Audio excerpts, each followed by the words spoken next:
नमस्कार दोस्तों, मैं हूँ विक्की त्यागी। मैं आज आपको बताने वाला हूँ कि प्राकृतिक न्याय का सिद्धांत क्या होता है, नेचुरल जस्टिस क्या होता है। इसमें एक शब्द है प्राकृतिक, यानी ऐसा सिद्धांत जो स्वयं प्रकृति द्वारा प्रदत्त है।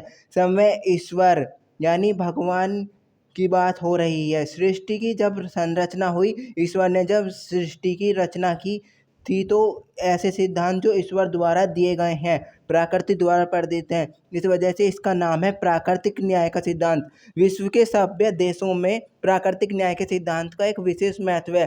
सभी जगह पे प्राकृतिक न्याय के सिद्धांत को फॉलो किया गया है। ये एडमिनिस्ट्रेटिव लॉ के अंतर्गत आता है।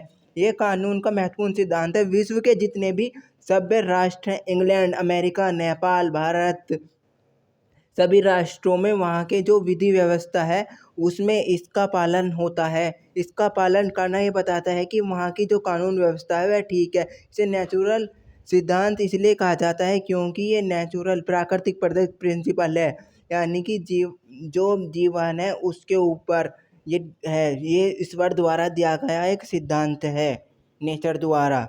हम जब पढ़ते हैं कि एडम और क्यू ने गलती की थी और भगवान की आज्ञा का उल्लंघन किया था, तो भगवान द्वारा उन्हें सजा देने से पहले उनको जो अपनी बात, उनको अपनी सफाई रखने का एक अवसर था, उनको बोलने का अवसर दिया गया था।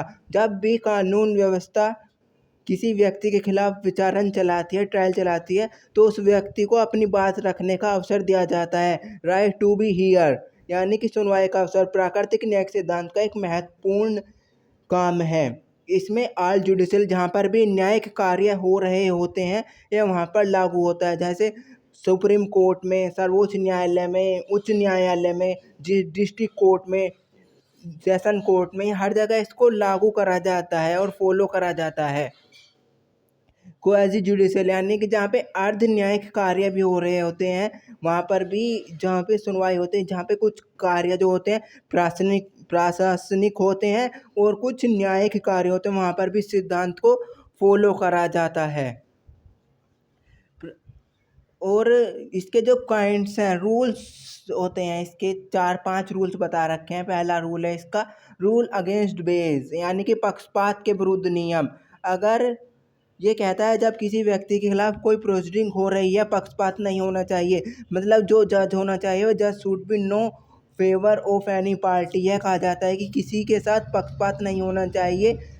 खुद के मामले में, मित्र रिश्तेदार के मामले में कोई न्यायाधीश नहीं होना चाहिए। इस स्थिति में उस व्यक्ति का पर्सनल इंटरेस्ट आ जाएगा और वह पक्षपात करेगा।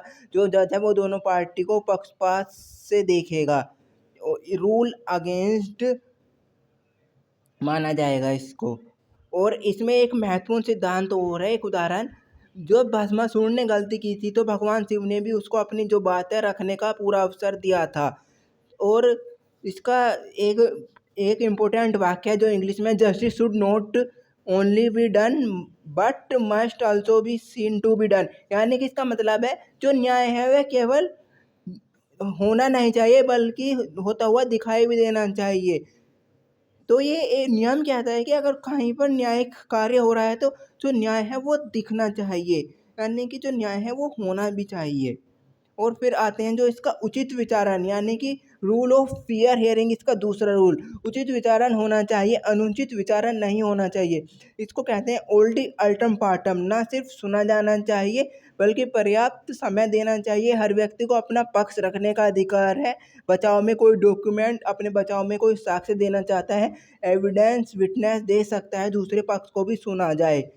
और तीसरा है रीजन डिसीजन, यानी कि रीजन्ड डिसीजन, यानी कि जो जज है उसको सकारात्मक एक रीज़न बताना होगा कि जो उसने निर्णय सुनाया है, न्यायाधीश ने निर्णय दिया है, प्रशासनिक अफसर ने जो निर्णय दिया है, वह किसी कादरी जुडिशल बॉडी ने निर्णय दिया है, उस निर्णय का पीछे का जो कारण है उनका उल्लेख करना होगा। न्यायाधीश को लिखना पड़ेगा कि इस नतीजे पर क्यों पहुँचे, और ये माना जाएगा कि जो न्यायाधीश ने निर्णय दिया है उसका जो कारण है उसका उल्लेख करना होगा।